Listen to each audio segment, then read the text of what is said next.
So I read this little story called Beowulf. Maybe you've heard of it. Beowulf is awesome. I love how current the story feels. Some of that is due to the translation I read, which is the Seamus Heaney translation. But even then, it still comes across as a tale that you would read today. It's an epic, so the structure is different, but all the framework of modern storytelling is there. It just reminds me that everything has been done before.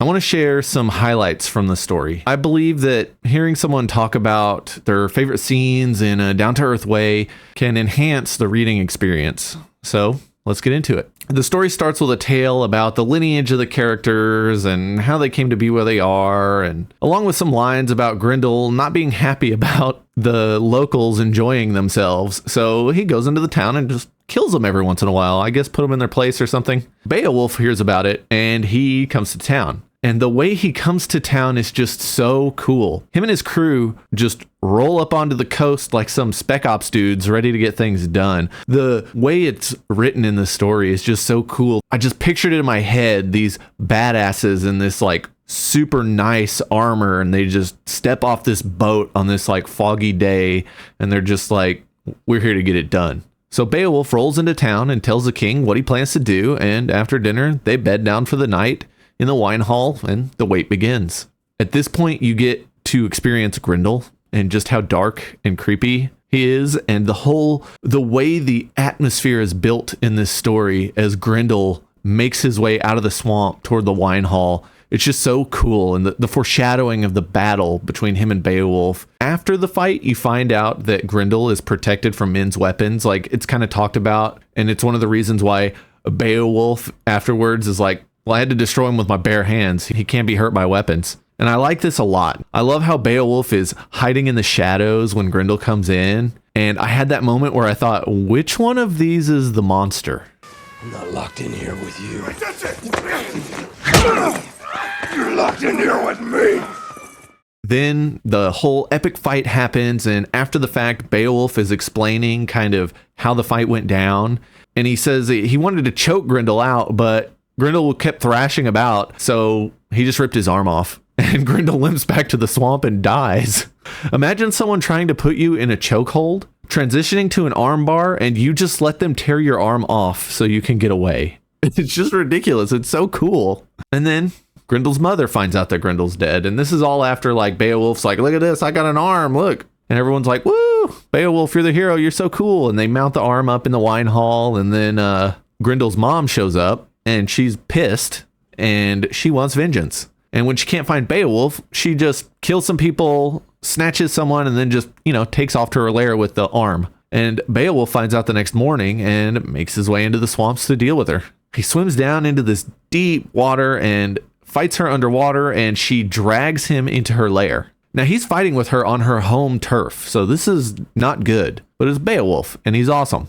And there's this epic back and forth where the sword he borrowed can't cut her, and she can't manage to land a deadly blow because Beowulf is just like too strong and wily. And eventually he breaks the sword that isn't his and manages to get one of Grendel's trophies, an ancient magical sword that was wielded by a giant. Now look at that. That is amazing. I mean, that is something I want to read in fantasy today. And we've got this in an epic that's over 1,000 years old. And so Beowulf lands a deadly blow by chopping off one of her legs at the hip. And when it described that he like cleaved through basically her femur and part of like her pelvis, I was just like, whoa, this is intense. And then, she collapses bleeding out. So he cuts her head off. That's how you deal with monsters. And when he cuts her head off, the sword melts. This man cannot be trusted with swords. Every time Beowulf gets hold of a sword, he destroys it. And then he leaves behind the treasure and he swims to the surface. After that, the tales of Beowulf are spread far and wide, and he is a living legend. And things happen, and eventually Beowulf takes over a kingdom thanks to not only his birthright, but his reputation. And then he gets old, and then a dragon shows up in his land, so he has to go kill it. He goes into the dragon's den the same way he did as a young man. And I mean, Beowulf is like 70 years old at this point, and he's gonna take it out. Just as things start to go south because your boy has gotten old, Wiglaf, a companion of his, a young companion, steps in to help Beowulf defeat the dragon. Beowulf gets bit by this poison dragon, like all sorts of stuff is happening. And speaking of the dragon, I need to take a minute to talk about how badass this dragon is. It spits fire. It's more like a worm or a wyvern than it is a traditional dragon, which I find more terrifying. They move like snakes, things like 50 feet long. And yeah, I don't want to mess with that. At the end of this battle, Wiglaf has helped, I don't know how to say his name, has helped defeat the dragon, but Beowulf is dying. And in the end, the only person there to comfort Beowulf is Wiglaf. And it's just beautiful. I mean, you have this brotherhood forged in the fires of combat, literal fires. You know, there's no bond like that. It's just so cool to see this story told over 1,000 years ago. I mean, it is a timeless tale of brotherhood. That ending, it's just such a touching way to kind of wrap this story up. Like, there's a bunch of other stuff happens, but I didn't want to give everything away while I was talking about this. But like I said in the beginning, this story has everything. It is like hearing a superhero story from the mouth of a skald. Well, the story is Anglo-Saxon, so it would have been a scope. I'm not sure how to say it, but it's one of those two, I'm pretty sure. And they're basically a bard.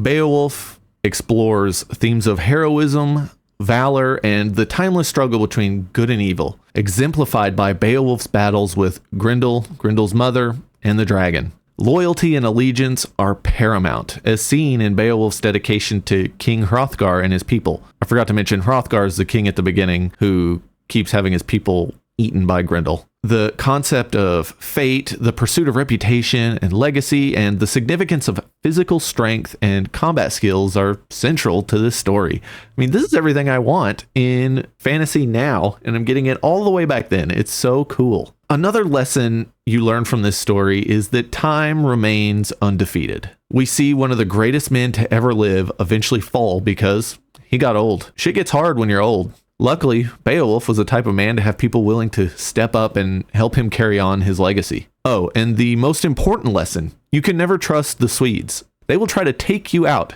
as soon as your leader dies and you show any signs of weakness. It says it right at the end of Beowulf, man. And you know, I doubt anything has changed in the last 1,000 years. Beowulf is great. You should definitely give it a chance. I enjoyed the Seamus Heaney translation, but there's other translations out there as well that I want to try eventually.